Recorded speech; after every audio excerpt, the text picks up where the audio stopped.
الحمدللہ رب العالمین والعاقبۃ للمتقین والصلاة والسلام علی اشرف الانبیاء والمرسلین اشہد ان لا الہ الا اللہ وحدہ لا شریک لہ واشہد ان محمدا عبدہ ورسولہ اما بعد۔ حج کی حکمتوں اور مقاصد کے حوالے سے ہم دو موضوع بیان کر چکے ہیں اور یہ ہمارا تیسرا موضوع ہے۔ مقاصد میں سے اور حکمتوں میں سے ایک مقصد اور حکمت جو ہے وہ اللہ رب العزت کا ذکر قائم کرنا ہے، اور عمومی طور پر طواف کے حوالے سے بھی اللہ کے نبی صلی اللہ علیہ وسلم کی حدیث وہ ہمارے سامنے واضح ہے۔ آپ صلی اللہ علیہ وسلم نے فرمایا کہ طواف جو بیت اللہ کا طواف ہے وہ اللہ رب العزت کے ذکر کو قائم کرنے کے لیے، اسی طرح صفا مروہ کی جو سعی ہے وہ بھی اللہ رب العزت کے ذکر کو قائم کرنے کے لیے، اور اللہ کے نبی صلی اللہ علیہ وسلم سے بھی، اور اسی طریقے کے ساتھ اللہ رب العزت نے قرآن مجید کے اندر بھی اس حوالے سے بہت سی چیزیں جو ہیں وہ بیان کی ہیں، جیسا کہ اللہ رب العزت نے فرمایا لِيَشْهَدُوا مَنَافِعَ لَهُمْ وَيَذْكُرُوا اسْمَ اللَّهِ فِي أَيَّامٍ مَّعْلُومَاتٍ عَلَىٰ مَا رَزَقَهُم مِّن بَهِيمَةِ الْأَنْعَامِ۔ اللہ رب العزت نے یہاں پر بھی ذکر کا جو ہے وہ حکم دیا ہے، ذکر کا تذکرہ کیا ہے، اور اسی طریقے کے ساتھ اللہ رب العزت نے فرمایا فَإِذَا أَفَضْتُم مِّنْ عَرَفَاتٍ فَاذْكُرُوا اللَّهَ عِندَ الْمَشْعَرِ الْحَرَامِ۔ جب عرفات سے نکلو تو مشعر حرام پر جا کر اللہ رب العزت کا ذکر کرو، اور ایسے ہی اللہ رب العزت نے فرمایا فَإِذَا قَضَيْتُم مَّنَاسِكَكُمْ فَاذْكُرُوا اللَّهَ كَذِكْرِكُمْ آبَاءَكُمْ أَوْ أَشَدَّ ذِكْرًا، کہ جب تم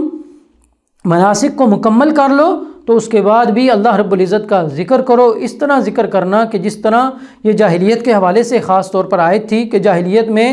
حج کے مناسک کو ادا کرنے کے بعد وہ اپنے آباء و اجداد کا ذکر کرتے تھے، تو اللہ رب العزت نے ان کو حکم دیا کہ جس طرح تم ان کا ذکر کرتے تھے اس سے بڑھ کر اللہ رب العزت کا ذکر کرو، اور تلبیہ وہ کثرت کے ساتھ جس طرح ہم پڑھتے ہیں وہ بھی اللہ رب العزت کا ذکر ہے۔ اسی طرح ایک جو مقصد وہ اللہ رب العزت کا تقویٰ ہے، تقویٰ کا حصول ہے۔ تقویٰ یہ ہے کہ زندگی کو انسان ایسے گزارے کہ جہاں جہاں شریعت نے اس کو چلنے کا حکم دیا، کرنے کا حکم دیا، وہ اس کو کر گزرے، اور جہاں اللہ رب العزت نے شریعت نے اس کو منع کیا وہاں سے رک جائے۔ حقیقت میں یہ تقویٰ ہے۔ اللہ رب العزت نے حج کا ذکر کرتے ہوئے فرمایا فَمَنْ فَرَضَ فِيهِنَّ الْحَجَّ فَلَا رَفَثَ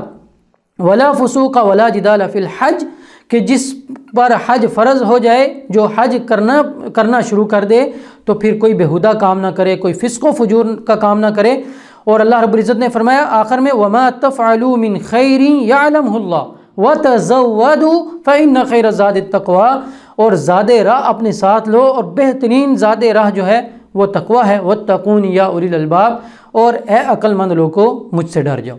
تو یہ تقویٰ کا حصول، اللہ رب العزت کی بندگی، اللہ رب العزت کی رضا اور اللہ رب العزت کی خوشنودی کے لیے جستجو کرنا، اور اللہ رب العزت کی ناراضگی والے کاموں سے رک جانا حقیقت میں تقویٰ ہے۔ اور اسی طریقے کے ساتھ ایک مزید چیز جو ہے وہ مقاصد میں سے وہ یہ ہے کہ آپس میں بھائی چارہ،